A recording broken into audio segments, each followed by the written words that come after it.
Monsieur le député de Chauveau. Merci, Monsieur le Président. Je demande le consentement pour déposer la motion suivante, conjointement avec le ministre responsable de la Capitale-Nationale, le député de Lévis, le député des Chutes-de-la-Chaudière, la députée de Tachereau et le député de Mercier. Et la motion se lit comme suit. Que l'Assemblée nationale joigne sa voix aux maires de Québec et de Lévis et demande au Canadien national de prendre ses responsabilités quant à la nécessité de repeindre et d'entretenir convenablement le pont de Québec. Très bien. Alors, merci à vous, Monsieur le député de Chauveau. Y a-t-il le consentement pour débattre de cette motion? Il y a consentement et on propose des interventions de 1 à 2 minutes par parti. Très bien. Alors, Monsieur le député de Granby, y avait-il autre chose? Ça va? Il y a l'ordre des interventions. Alors, nous débuterions par notre collègue, le député de Chauveau. Nous donnerons par la suite la parole à la députée de Tachereau et député de Mercier, et par la suite, concluons avec le ministre responsable de la Capitale-Nationale. Très bien. Alors, je comprends qu'il y a consentement pour permettre 4 intervenants de prendre la parole pour une durée d'entre 1 et 2 minutes. En commençant avec vous, Monsieur le député de Chauveau.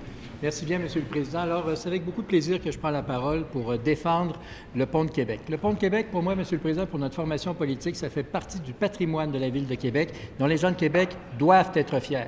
Mais force est d'admettre qu'au cours des dernières années, la fierté en a pris pour son rhume. Parce que malheureusement, l'entretien est négligé et ceux qui en sont les propriétaires sont négligents. On sait, Monsieur le Président, que le pont de Québec représente beaucoup pour l'histoire de la Ville. Les travaux ont commencé en 1900, il y a eu une catastrophe en 1907, une deuxième en 1916. Mais finalement qu'en 1917, que le pont a finalement pu être érigé convenablement et ouvert à la circulation. Il a été reconnu d'ailleurs comme étant le monument historique international du génie civil par l'American Society of Civil Engineering et par le gouvernement canadien comme lieu historique national en 1996. On sait, Monsieur le Président, qu'en 1995, le gouvernement fédéral l'a vendu au Canadien national. Des travaux pour repeindre le pont et l'entretenir avaient été amorcés. Mais les prix galopants ont fait en sorte qu'on a cessé les travaux. Et voilà que s'est entamée une saga judiciaire. On a connu les résultats au cours des derniers jours, comme quoi, légalement, le CN n'a pas la responsabilité de l'entretenir et de le repeindre.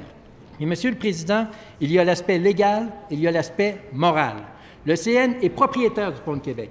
C'est sa responsabilité pleine et entière d'assurer son bon entretien et aussi son aspect visuel. Parce que oui, c'est important. Quiconque est propriétaire doit s'assurer que sa propriété soit belle et juste. Imaginez, Monsieur le Président, si votre voisin avait une maison qu'il laissait à l'abandon. On ne peut pas tolérer ça, mais c'est exactement ce qui se passe. Et voilà qu'hier, les maires de Québec et de Lévis, d'une même voix, ont mis de la pression pour que le CN prenne ses responsabilités.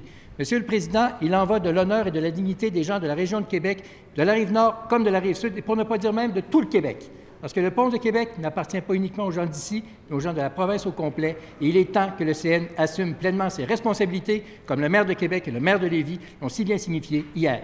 Merci. Alors, merci à vous, Monsieur le député.